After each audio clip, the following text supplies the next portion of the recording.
Dans le calme du village de Tiagoun, un enfant est né dans un monde d'humilité. Son nom était Ousmane Sonko. Sa famille était modeste. Ils ne possédaient pas beaucoup de richesses matérielles, mais ils étaient riches en valeurs. Son foyer était un lieu de piété et de respect. Là-bas, l'honneur comptait plus que l'argent. Son père était fonctionnaire.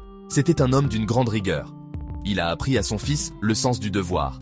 Il lui a montré que la parole d'un homme engage tout son être. Il croyait au travail acharné et à l'honnêteté. Ce sont ces leçons qu'il a transmises au jeune Ousmane, le façonnant dès ses premiers jours avec un profond sens des responsabilités envers sa communauté et sa nation. Sa mère était le cœur du foyer. Elle l'a élevé avec douceur et humilité. Elle lui a appris à se contenter de ce qu'il avait.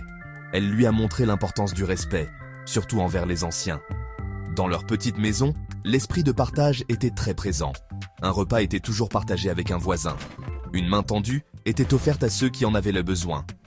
Cette éducation a ancré en Ousmane un lien profond avec son peuple. Il a compris que la vraie richesse ne se trouve pas dans les possessions. Elle se trouve dans la force de la communauté et la pureté des intentions, préparant ainsi son cœur à une vie de service. Même tout jeune, Ousmane était différent.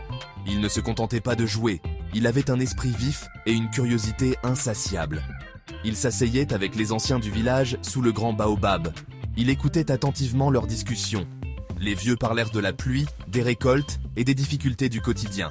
Ils évoquaient le manque d'eau potable et le besoin de justice. Ousmane